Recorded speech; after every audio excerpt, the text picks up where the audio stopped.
It's no secret that I don't like fake Jake Tapper. It's also no secret, definitely not a secret, that I don't like Anthony Fauci. And no, I don't consider him to be a doctor. With that said, when the two of them get together for a story, you know that I'm not going to be able to resist. This comes to us from Revolver.news. We have the summary over at DiscernReport.com. Ugly truth about Jake Tapper just revealed thanks to Fauci's private diary entries, the diary that just keeps on giving. According to the staff at Revolver News, the deeply unprofessional relationship between CNN's Jake Tapper and Anthony Fauci, through Fauci's own private COVID-era diary entries, exposing shared dinners, fed interview questions, and political gossip that shred any claim of independent journalism. Now, I can tell you the one time in my entire career when I had somebody who had concerns about the questions. This was the first time, the only time, that I ever interviewed Marjorie Taylor Greene. She had just won her primary, and she's shifting into general election mode. She didn't really need to. In her congressional district, she was pretty much guaranteed to win. But her staff contacted me ahead of the interview and said, don't mention Q. Don't talk about QAnon. Don't talk about conspiracy theories. At the time, I thought it was weird, but I wasn't planning on it anyway.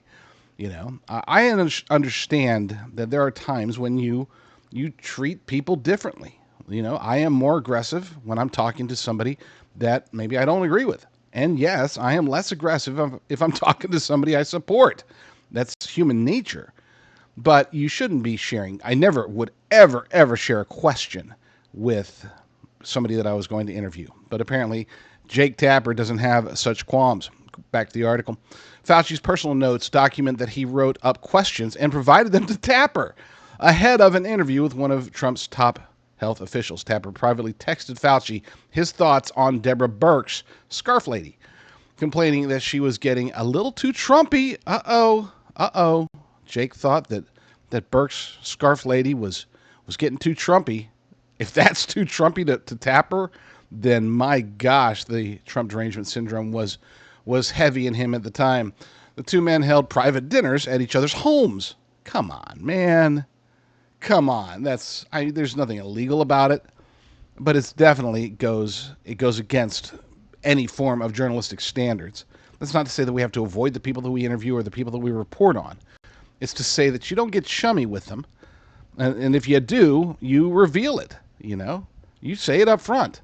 I will admit, there was one journalist that I was sort of okay with, and that was, you know, as far as his relationship. Now, he couldn't hide it because it was his brother, but Chris Cuomo was obviously very defensive about his brother Andrew Cuomo during the various scandals that he had in his short political career. I say short, it was too long, but still shorter than he would have liked. With that said, Chris Cuomo, he didn't pretend. He wasn't like, oh, you know, I'm going to be an objective journalist. He's like, dude, it's my brother.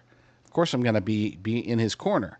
And while that's not exactly a stretch, it is more admirable than Jake Tapper going out there pretending to be super objective guy with Anthony Fauci, but then in reality, hey, buddy, what are we? When's your wife making stroganoff? Gotta get me her stroganoff. These interactions occurred while ordinary Americans were ordered to stay away from dying loved ones, cancel weddings, skip funerals, and shut down churches under Fauci's public guidance. Tapper was presenting himself to millions of CNN viewers. Really? Millions? I don't think there's millions. Is there millions, really? I don't think so. I don't think that's true. We need to fact check that one. Millions of CNN viewers as an independent journalist covering Fauci, Trump, Birx, and the entire COVID response.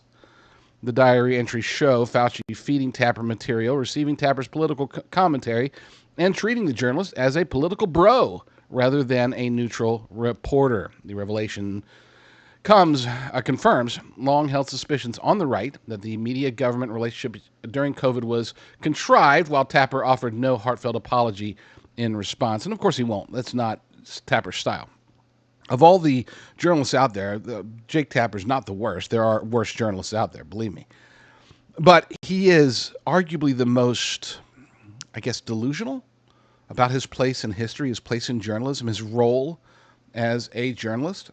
He deludes himself. He thinks that he's unbiased. He thinks that he's, you know, he is the Anthony Fauci of journalism. Anthony Fauci thinks, I am the science.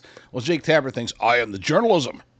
I am the journalism. I am Jake Tapper. I am the journalism.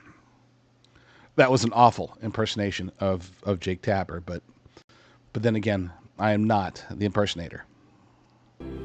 Frankly, my dear, I don't give a damn.